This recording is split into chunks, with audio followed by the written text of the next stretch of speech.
I am, because it's coming, and to your point, to be able to take this opportunity and knowing that it's coming, where Joel will be out some games this year, I am.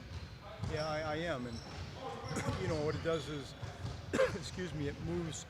I can move Tobias, up to a 4 and fill in underneath, or I could keep at Tobias at a 3 and come in and, like, say, start Mike Scott.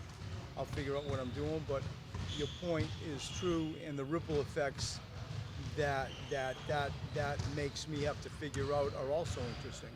You still plan to play these two games, like you said, kind of more like regular season? I do. Like, incrementally, it's gonna go that way.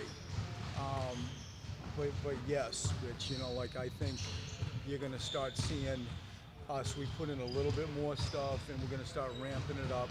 As far as what that means, like on crazy minutes, you won't see that. But inch by inch, we're gonna grow it to having the ability, structurally and condition-wise, to start an NBA season on October the 23rd. What's your assessment of Tobias as a 3 at both ends so far? What you've seen? It's been like a week and a half.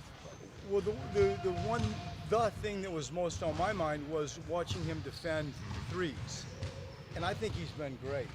Like, he's so prideful, and he's heard a lot, about maybe he's not gonna, be able to handle that from a defensive standpoint. And so far, I haven't seen it. In fact, I haven't seen it at all.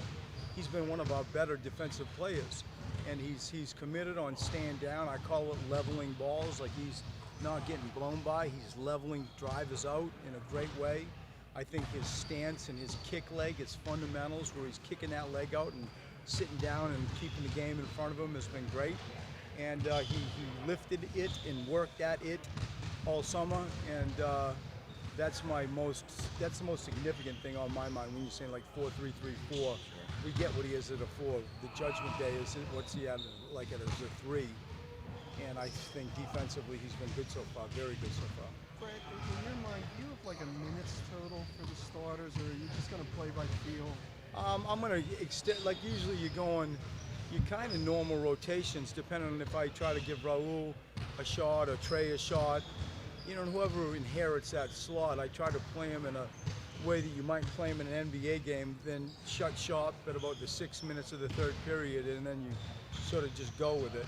I think you're going to see us go further than that time frame that I just said this weekend, and what that equates to with minutes at the end of the day for Banner Tobias.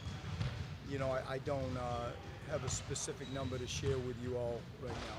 Coach, you're always saying conditioning is always a big thing on your mind. You want to get guys. Say that one more time. You're always saying conditioning is always on your mind when it comes to this. You want to make sure everybody's kind of like an A minus kind of when the regular season rolls around. What do you think everybody's kind of at right now in terms of conditioning? I think trending in that A minus range. I think everybody right now. My belief is we're B pluses. I don't believe that we're B minuses. And we have a few, I think, A minuses, but we're trending in a way that's going to point to an A minus A opening night. So things has Roy Hibbert been bringing into it, whether it's practice or just how has he been?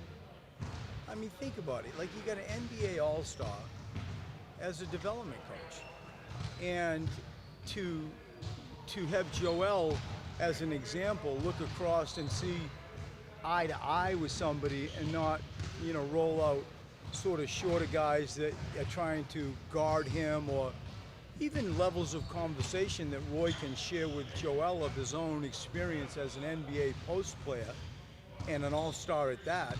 That's high level hire. That is a high level hire. And he's been great. He's incredibly humble, he's gracious, he's clear on his own path, what he wants to do as he gets older and moves up the coaching food chain.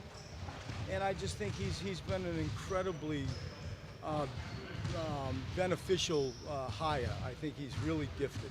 Brett, do you know who would be the fifth starter tomorrow? We're going through it right now. Is that something that could change depending on the opponent, Brett? In terms of maybe. Yeah, maybe. Big, small, whatever the circumstances are. Maybe, and I mean that's one part of the equation that it could change. The other part is I'm still figuring out like what we have more than like what we have to guard because, you know, Orlando's got, you know, Isaac, whatever it is. Yeah. Like I'm still figuring out Matisse and Furkan and all that. So, yeah, it changes because of that. Well, you said what you said? One more? One more. Thanks, Jeff. Thank you. No more. Good. Have a good day.